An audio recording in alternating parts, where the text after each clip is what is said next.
Good afternoon. Okay. I don't know if Elon is online. Elon, are you with us? I think so. Hey, hey! Hello, everyone. Elon, we are in the room where you were last year. It is even more full than last year. Okay. And I apologize people for are being there in person, by the way. It's my son's graduation is tomorrow. So. People are expecting you here. So can you beam and be with us now? Teleportation would be incredibly helpful.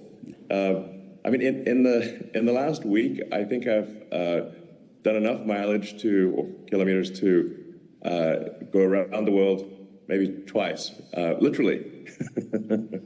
And I apologize again for not being there in person. It's just my son's graduation is tomorrow, so I need to be there in person. No, thank you very much. We really appreciate that you take the time to answer your questions. Yeah. Do you hear us well? Is it good for you? You're coming through perfectly. Am I coming through okay? Is it okay? No, not very loud. Okay, I can try to, I'll come closer to the computer. Is this better? Okay. Make some noise.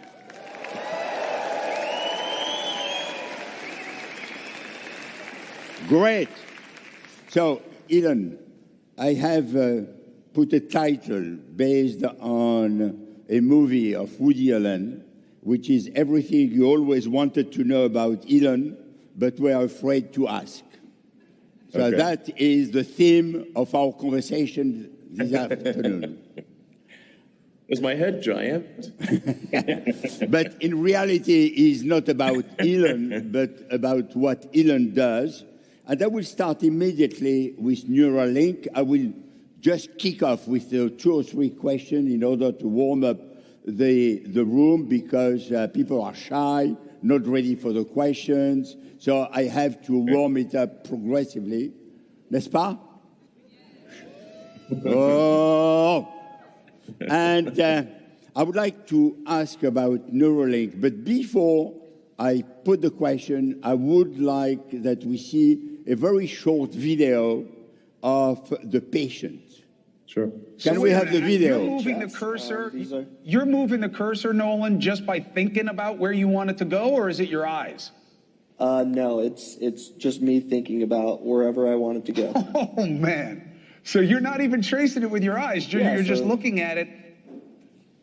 Nope, I can move it and I can move the cursor around, whatever I would like to do. I don't have to be staring at it at all. Yeah, that's all me, man. And you can play chess. You can play video games. What other applications are that you found useful for it so far? Yeah, man. There's so much. I can send all of my emails. I've been, doing all of my scheduling, replying to everyone. I've been, reading books. I listen to audiobooks, just all sorts of stuff. And it doesn't really take much effort either. Elon must be moving to see that. Yes. I think we can help a lot of people with brain injuries. I mean, ultimately, with an implantable device, you can, I think, address almost any brain or spine injury. So the first part that we have there is called telepathy. So it enables you to use your phone or computer just by thinking. So you could do that, move the cursor literally with his eyes closed. It's reading signals from the motor cortex in the brain. The next product is blind sight, which will enable people who have lost both eyes or have no eyesight whatsoever to see. And this is directly interfacing with the optical processing areas of the brain. So, I think this is interesting progress. Ultimately, the goal of Neuralink is to have a high bandwidth interface in order to mitigate the risk of digital superintelligence. I don't know. I'm not saying it will work to mitigate the risk. It is just, it might help. And and this is gets somewhat esoteric, but the limiting factor, I think, for AI alignment long term is probably going to be the bandwidth.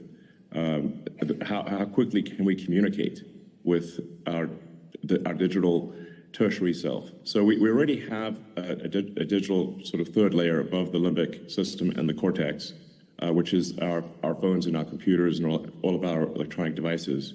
But the rate of communication to them is very slow. The sustained bits per second output of a human is well below 10 bits per second.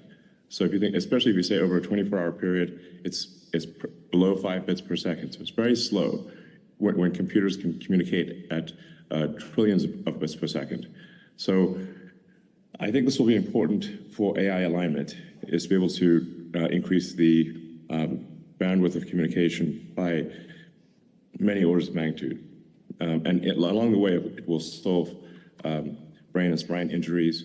And I think ultimately there's potential there to reanimate the body.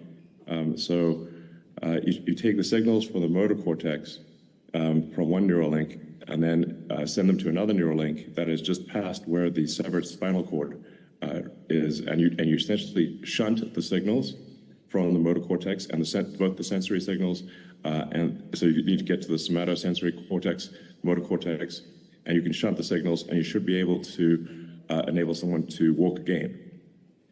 So I think that will be quite profound, and I'm confident that it is physically possible to do so. It's extraordinary and very impressive, and honestly, a round of applause, because this is really doing good to people and doing good to humanity. And I would like to jump immediately on something that you called XAI. Sure. I don't know if you are aware of that, but it seems that this was born out of a frustration that you have because you are not satisfied with how OpenAI is doing, and you think that there is something better to be done. Maybe you can elaborate a little bit. First, on why are you frustrated with OpenAI, and what are the issues? And second, what you expect to do with XAI? Yeah, well, I think there's perhaps I have a concern really for all the major AI programs. I mean, the two biggest ones obviously are Google Gemini and OpenAI, which is in partnership with Microsoft.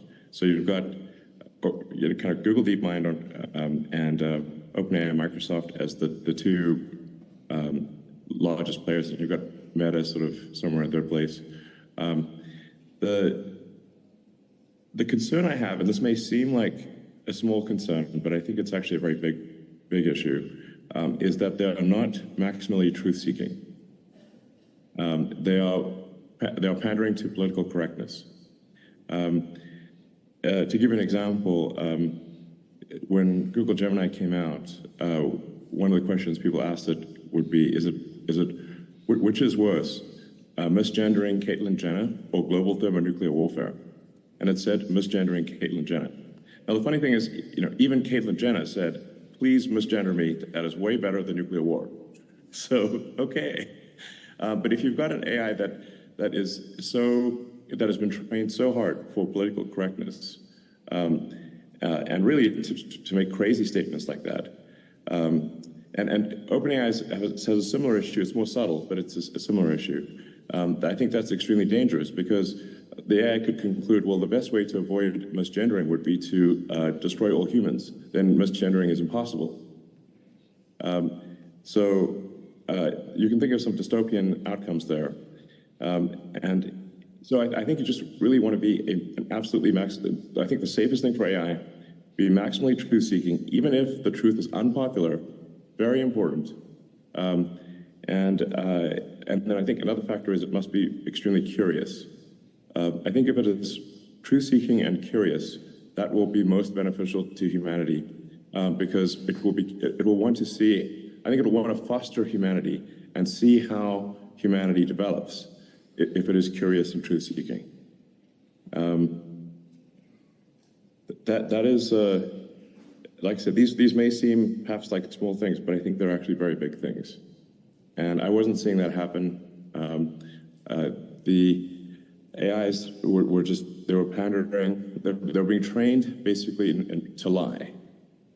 And I think it's very dangerous to train superintelligence to be deceptive. So with XAI, our goal is, is really want to be as truth-seeking as possible, even if it is unpopular.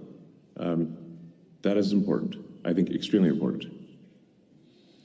So you said a lie. Yes. Well, for example, when Gemini was asked to render the founding fathers of the United States, it rendered them as a diverse group. So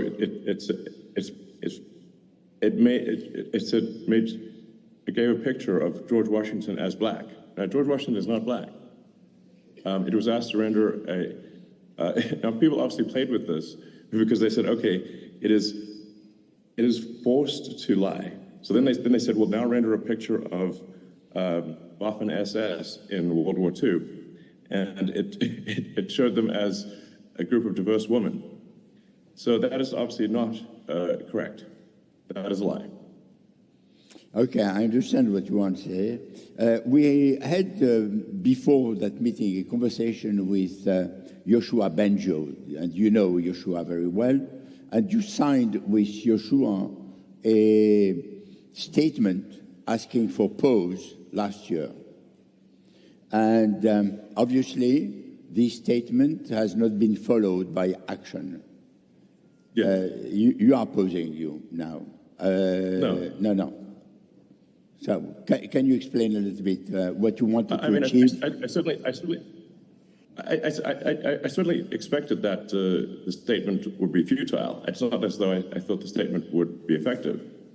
I just for the record, I think we should pause. But do I think they will pause for even 1 second? Absolutely not. So we are not pausing, you have decided to create your own AI. It's either be a spectator or participate. But the race to build digital superintelligence will happen whether I like it or not.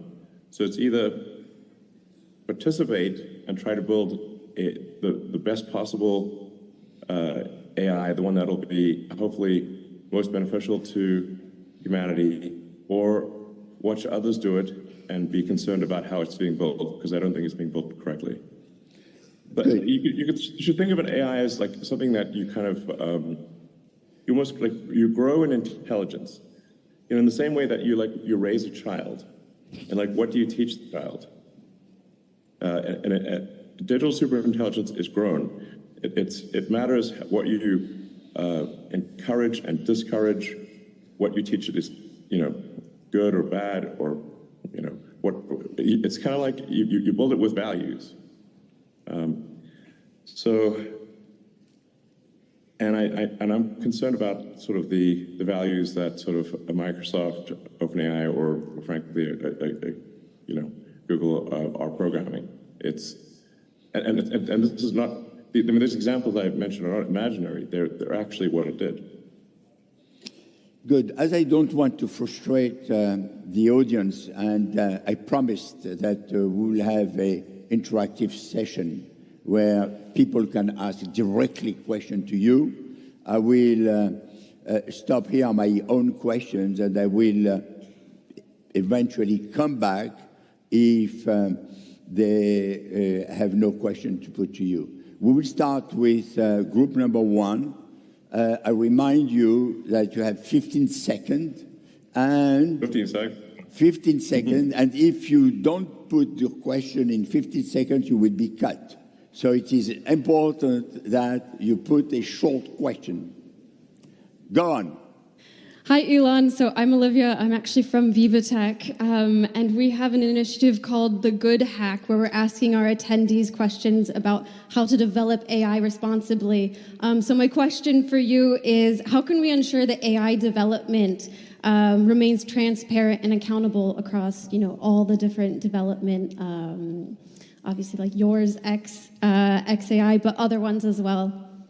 Thank you. Well, I have said for a long time that I believe that some regulatory oversight of the large models is warranted. I've actually said that now for a very long time. The nature of that oversight is important. I go back to what I was saying earlier, which is that I think it's very important that AIs be trained to be truthful and not trained to be politically correct. Because if political correctness is often simply not true, and that means you're programming AIs to lie, and I think that will backfire very badly. So, I keep harping on this point but it really, as the saying goes, honesty is the best policy. It's incredibly important. I do fear that regulators will not make the right decisions, that they'll worry too much about the sort of human follies. And I would encourage regulators to say, what matters most of all is your AI is accurate and truthful. That is by far, that's rule number one. Honesty is the best policy. You have Thank you. exactly the same opinion that Yoshua Banjo, but he has a different way to get there. Group number 2. Hey, Elon, my name is Marina, and we all know just part of you, Elon Musk in public. It's a character that we love, in a good way character. So do you, and if you do, how do you check everything that you say that you do, if it enters in this character or no? Thank you. Well, I kind of stop. I don't have like news alerts on me, and I rarely read news articles on me. In fact, even Walter Isaacson's book, I asked Walter, should I read the book? And he said no, so then I didn't even read the book on myself. So I actually don't quite know what the public perception is, except that, the nature of news is that it is going to be salacious. It is going to be somewhat of a caricature, because the more sort of crazy something sounds, the more clicks it will get. So I find like when you think about, say, a news story about something that you know well, and say how accurate is that news story about something that you know well, then I think you'll find that, well, it's actually not very accurate. Well, that's true for everything. There's sort of a desperate quest for clicks, and so the more crazy the headline is, the more clicks it will get. So this is not to suggest that there aren't true things said by the media. It's just that it is best thought of, the media is best thought of as a click maximizing machine, not a truth maximizing machine. So, I think it's best to look at the words that somebody that says themselves, as opposed to what is written about them. Number 3. On that note, time for a media question. Elon Musk, it's Karen Cho from CNBC. I think it's fair to say there are lingering doubts about your commitment to bring a low-cost EV to market in a landscape where the likes of BYD can produce a car for about $10,000.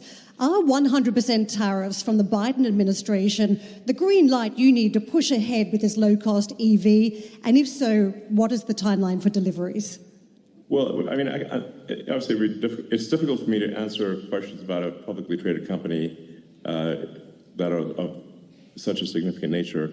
I always want to ask questions that directly affect the stock price, which is, not my favorite kind of question to answer. And nor is it, I think, of interest to the audience. But the only point I want to make really is that neither Tesla nor I asked for these tariffs. In fact, I was surprised when they were announced. Tesla competes quite well in the market in China with no tariffs and no differential support. In general, I'm in favor of no tariffs. I'm also actually in favor of no tax incentives for EVs, but provided that there are also the tax incentives for oil and gas must also be eliminated. So I'm in favor of no tariffs and no incentives for electric vehicles or for oil and gas. And if they're all taken away, I think that would be for the best. So it's back to what you were saying about truth. You want the truth working, truth of the price. I think generally things that inhibit freedom of exchange or distort the market are not good. They're bad. Number 4. So, yeah. Hey, Elon, thanks for being there. So I was wondering, if you had a time travel machine and you were able to go back in time and speak to the younger Elon, to which age would you go and what would you tell him? And also, can I get a ride on the new Tesla Roadster when it comes out?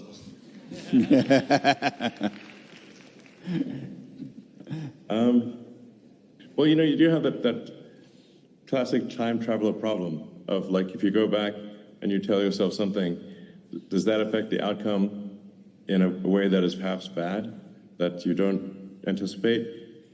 So, you know, all things considered, I'd say overall, I'm kind of, it's hard, you know, I'd say I'm happy with how things turned out. So I'd probably go, I probably wouldn't do anything, because you just don't know if like some well-meaning thing said to a younger version of yourself actually ends up with a worse outcome. So probably I would be curious to see younger me, I suppose, but I probably would stay invisible and not say anything. So yeah, you never know how things will turn out. Then, with respect to the Roadster, sure, I'll make sure you get a ride. If you send me an email when it comes out, I'll make sure you get a ride.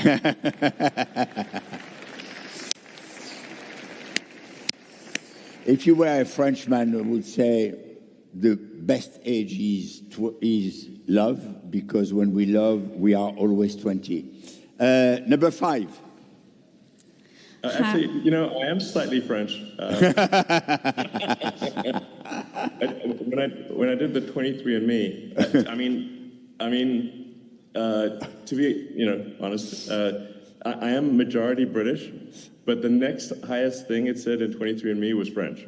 So. Okay, great. We will make sure that you can be a French citizen as soon as you want. Number 5.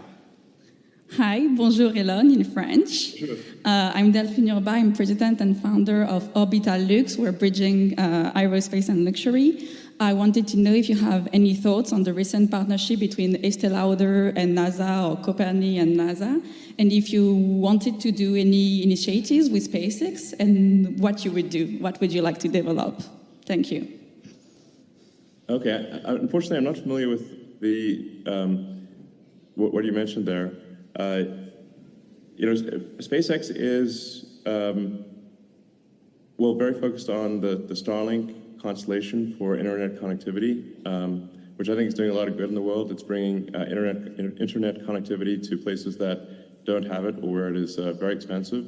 And I think it's a tremendous enabler of education and for enabling people to sell their goods and services internationally. So even if you're a remote village, you can still sell your goods and services. So the Starlink is great, and then the long-term goal, of course, for SpaceX is to make life multiplanetary. You know, sort of life on Mars. This is my Mars shirt. Nice picture of it there. You know, so it's you know, this is, again, somewhat of an esoteric argument, perhaps, or it may seem so, but the goal of SpaceX is to pass the single-planet Fermi Great Filter. So people often ask me, do I think there are aliens on Earth? I get this question a lot, actually, and I have not seen any evidence of aliens. And I assure you, if I saw any evidence of aliens, I would immediately post it on the X platform. That you can be sure of. But it is concerning that there aren't aliens, because it means maybe we're alone in this galaxy. Maybe we're the only, maybe it's just us. Maybe it's just that we're the only conscious beings, at least in this galaxy. In which case, consciousness is extremely fragile. And we should do everything we can to preserve and extend the light of consciousness, preserve it on Earth and extend to other planets. And so, you know, one of the reasons that people think, well, maybe the reason we haven't gotten to aliens is because no civilization has gotten beyond its home planet in our galaxy. So that's what you might call the Fermi single planet great filter. Enrico Fermi was a great Italian physicist who asked this profound question, where are the aliens? So we need to become a sustainably multi-planet civilization. And this is the first time in the 4.5 billion year history of Earth when it has been possible to do so. It has never been possible until now. So I think we want to become sustainably multiplanetary while it is possible to do so. That window of capability may be open for a long time, but it may also be open for a short time. So that is the purpose of SpaceX. Some people believe that you are an alien. I am an alien. You are. Please, now you are uncovered. Yes. I keep telling people I'm an alien, but nobody believes me. Number 6. Sorry. You see, number 6 has disappeared. No, I'm here. I'm here. Now you are here. I'm here. No. Yeah, over here. Over here. Yeah, great. No, Perfect. okay. Hi, Elon. Hi. Love my Model 3. I'm Canadian. Ryan from Farpoint AI. My question is about XAI. So, competition in open source AI helps all of those that don't have 100,000 H100s.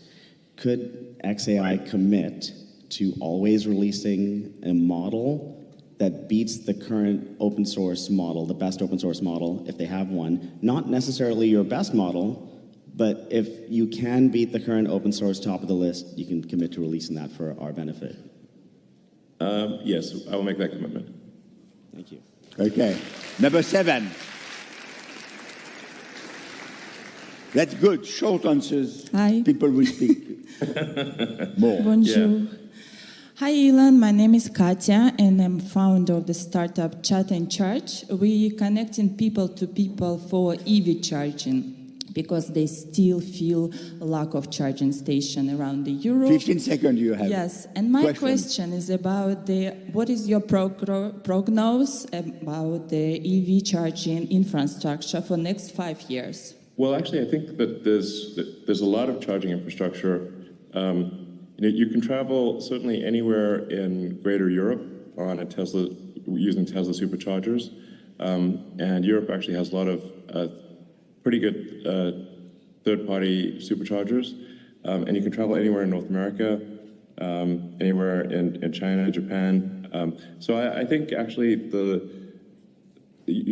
freedom to travel with high-speed charging is solved in most parts of the world and will be solved everywhere. 8 first. My fault. No worries. Go ahead. Hi, Elon. I'm Oliver Vroom. I'm running an AI safety group in Utrecht. I'm wondering, how can I convince people about the danger of AI?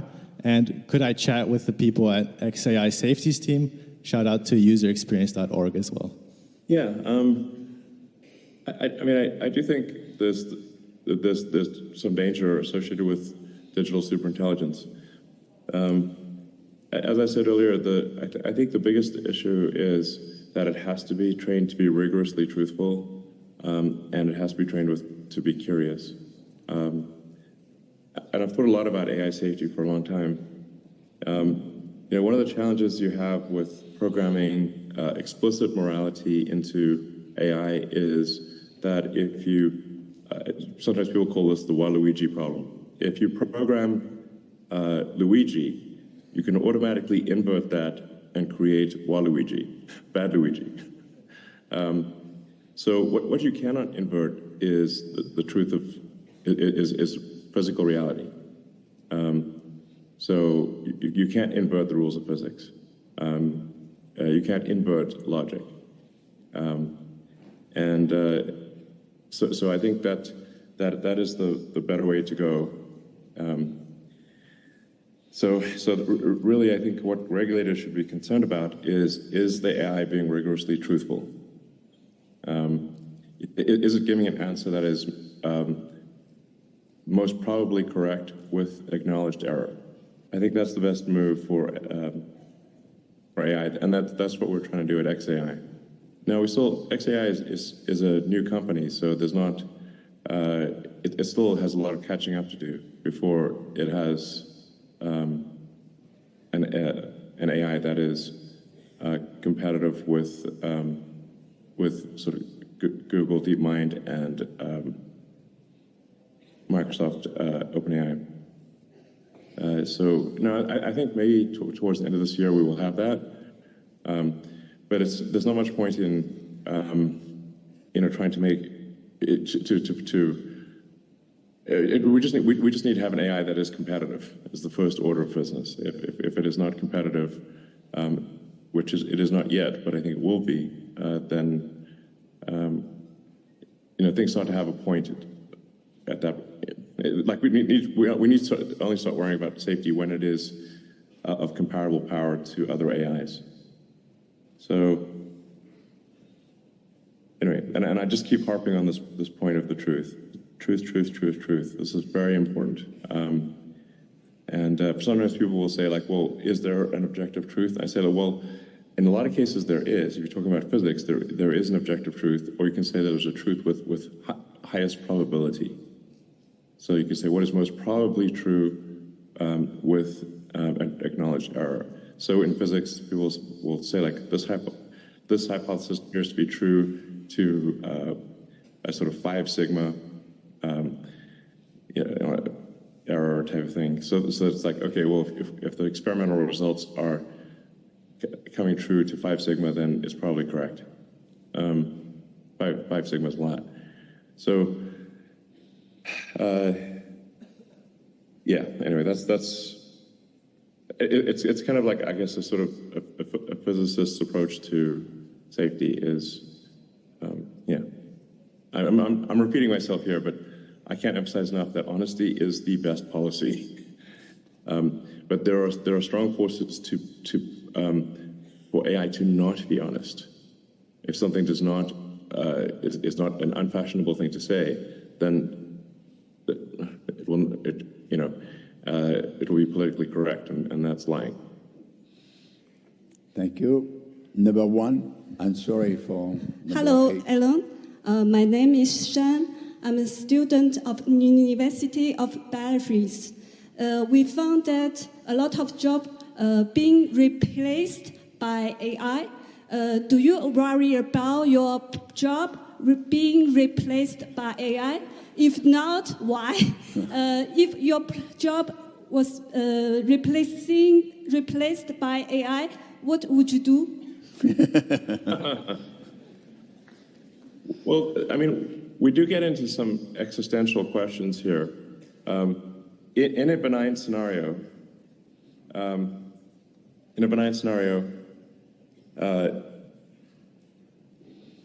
probably none of us will have a job. There will be, but in that benign scenario, there will be universal high income, not universal basic income, universal high income. There will be no shortage of goods or services. And I think the benign scenario is the most likely scenario, probably, I don't know, 80% likely, if you ask, in my opinion.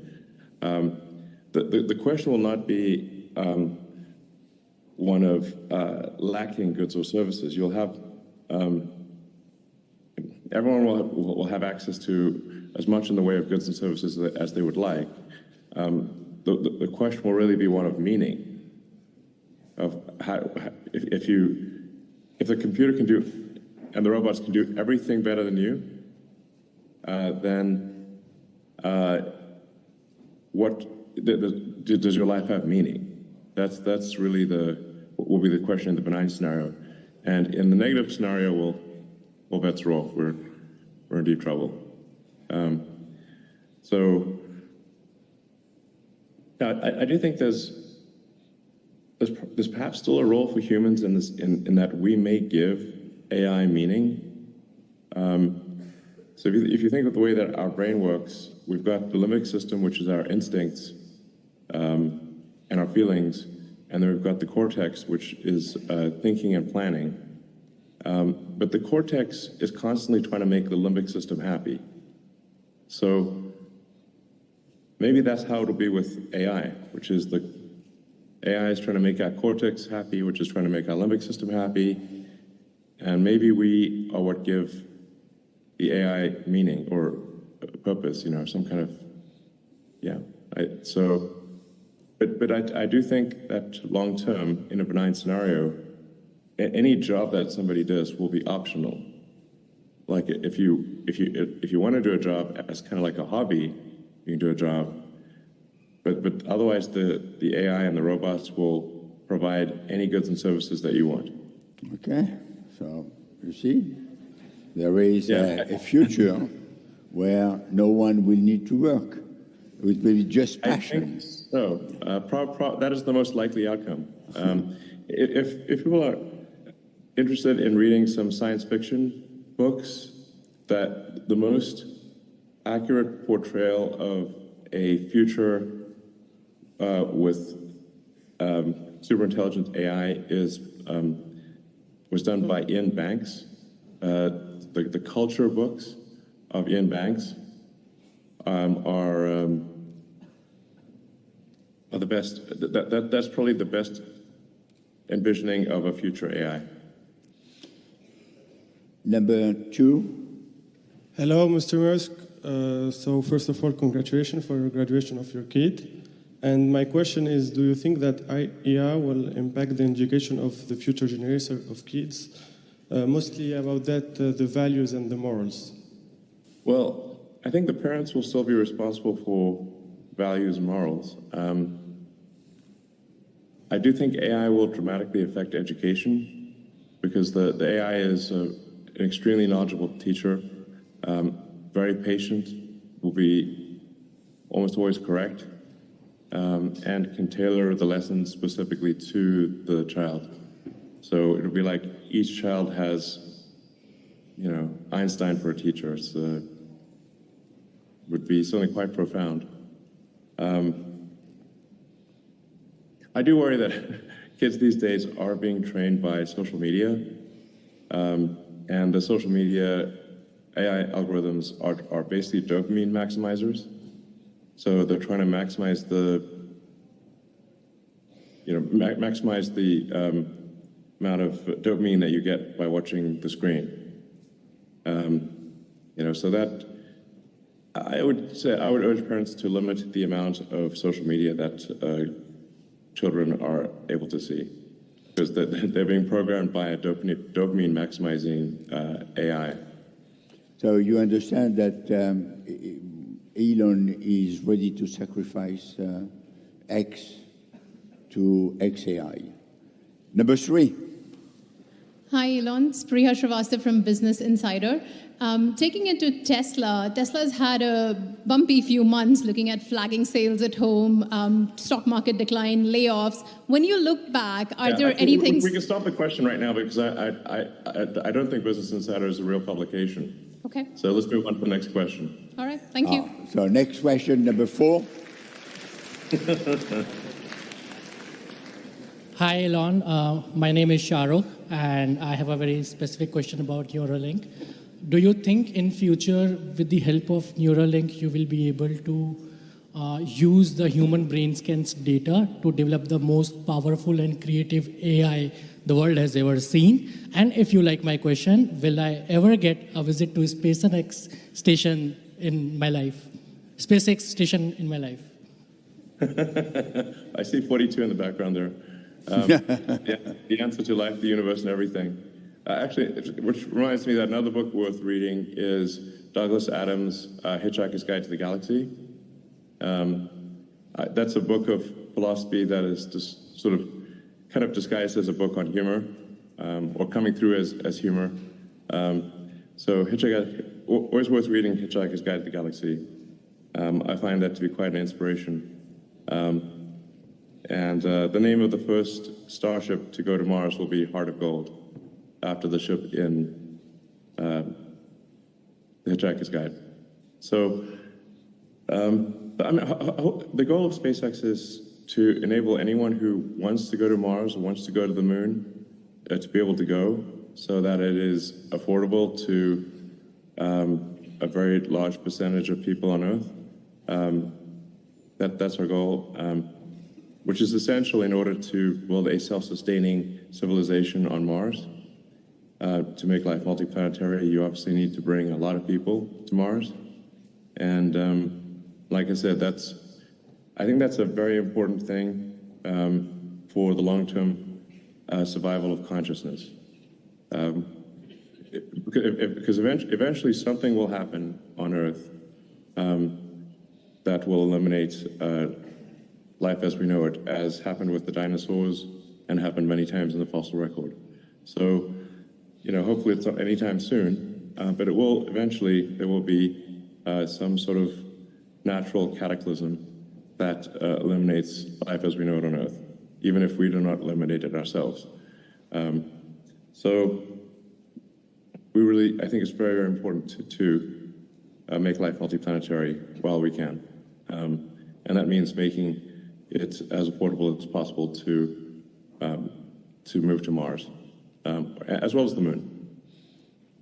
So before going to Mars, we will still take a few questions because we are coming to the end. Number 6. Bonjour Elon, je ne parle pas très bien anglais, donc Delphine va traduire pour moi. Hi, so it's me again. I'm talking for Elodie. She is a coach, and she wanted to know if you would be ready to use your own intelligence, because she has created a technique for coaching between neuroscience and quantum physics, and she offers to do it very fast and in all confidentiality. 42 again. Okay, sounds good. Thank you. Okay, Elodie. Sorry, go ahead. Okay, so we move to number 6. Yeah, hi. So my name is Mara, CEO and founder of Unlock. My question will be on the African technological development. Last time I had a great conversation with someone you may know, Karim Begir, who had been nominated by Times Magazine as an AI world influencer. And talking about Africa, and given the increasing potential on this continent in technology, what initiatives, collaboration, or contribution do you foresee? It's difficult to say. I do think Africa has a lot of potential, and I think one of the things holding Africa back has been lack of internet connectivity, which is what Starlink is helping to solve. With that, people can learn anything and be sort of part of the global culture. Whereas if you're not connected, then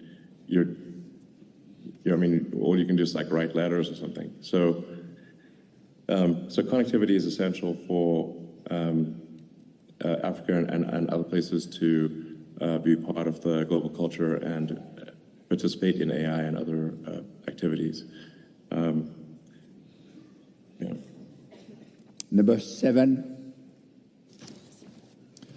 Hi, Ellen. I'm Louis Nicolas, and I'm building an AI that is super authentic and precise to help entrepreneurs grow and manage their business. But I'm super enthusiastic about travel and adventure, and I want to ask you, when do we go to Mars? On l'a vu le t-shirt, hein? We have seen it, and it's okay. He's really going for it with the 42. But it's good, but it's okay. 42. L'école 42, très bien. Well, I think we'll hopefully land the first Starship uncrewed on Mars within 5 years, and also on the moon. And I think we will have the first people on the moon, or both the moon and I think first people on the moon probably within 5 years, and then first people on Mars probably within 10 years. Maybe, I think less than 10 years, maybe 7 or 8 years. You mean you will be able to land on Mars in 7, 8 years? Yes. With people? Yes. Wow. that is what startup is designed for. It's Number 8. Hi, Elon. I have a quick question. I would like to know, in relation with electromobility, what innovative projects do Elon Musk and Tesla have in mind for the coming years? Thank you.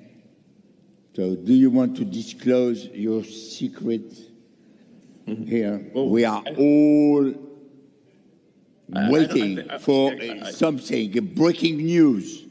Yeah, I mean, I don't think we don't want to do sort of product announcements, simply as in Q&A. That wouldn't make sense. We do our product events as product events. But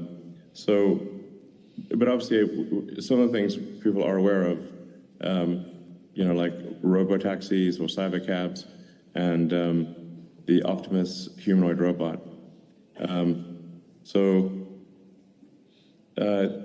Those are very big deals. Even if that's the only thing you knew about Tesla, you know that will be those two things will be extremely profound. A large fleet of autonomous vehicles that, basically a generalized solution to self-driving and a generalized solution to a humanoid robot. Those two things are incredibly profound. Elon, we promised that we will be done at 6:30 our time. It is 6:37, but we had the interruption because of the connection. Do you give us 5 more minutes? Let me just double check, and I think I would like to if I can. Yeah, sure. Sure. On a 5 minutes, very short question, very short answers. Very short question. Elon Musk, I'm Frederick. Years ago, you said that Ariane 5 rocket wouldn't have any chance to survive. Would you say the same about Ariane 6, which will be launched in July and which is much more cost efficient? Thank you. Any rocket that is not at least mostly reusable has no competitive chance. So with Falcon 9, the booster, the main stage is reused, and the fairing or nose cone is reused. So you have about 80% of the vehicle being reused and reflown. It's simply not possible for an expendable vehicle to compete with a reusable vehicle. And I mean, one can think of this in any other arena. If it was cars or planes or boats, if one company was making a reusable plane or an 80% reusable plane, and another company was making a plane that was expendable, that you could use only for one flight, the company making the expendable planes would have no business at all, because you'd have to buy a new plane every time you take a flight somewhere. So this is why I've said for many years that it is completely pointless to develop rockets that are not reusable. Number 2. Thank you. Philip from Quick Chat. I wanted to ask the following question. People love ChatGPT, but unilaterally hate most website chatbot experiences, the bottom right corner ones. What's needed to bridge that gap? I messaged you on X so we can continue this later. I'm not sure I fully understand the question there. I agree ChatGPT is great at chatting.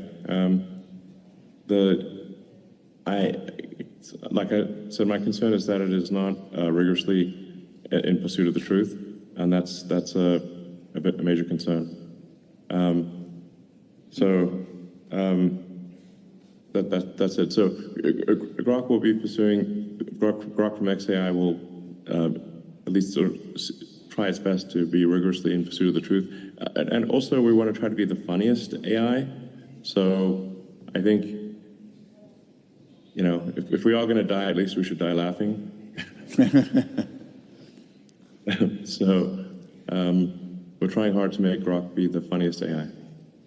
Elon, you have been extremely generous with your time. It has been great. You have been truthful. You have given profound answers. I would like that we make a lot of noise to thank you. Thank you. You are hearing the noise.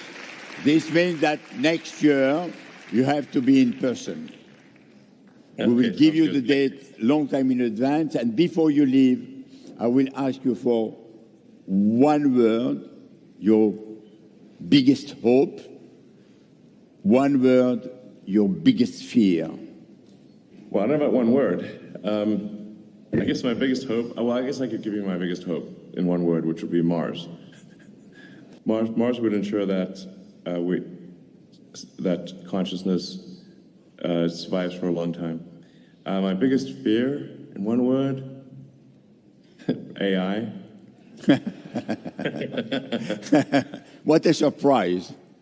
Yeah, exactly. Okay. You to guess, both of them, I think. Okay. So thank you very much. Elon, you have been great as always. One question. Only one question. One question. No. Only one question. No. That's it. All right. Thank you. Okay. So thank you.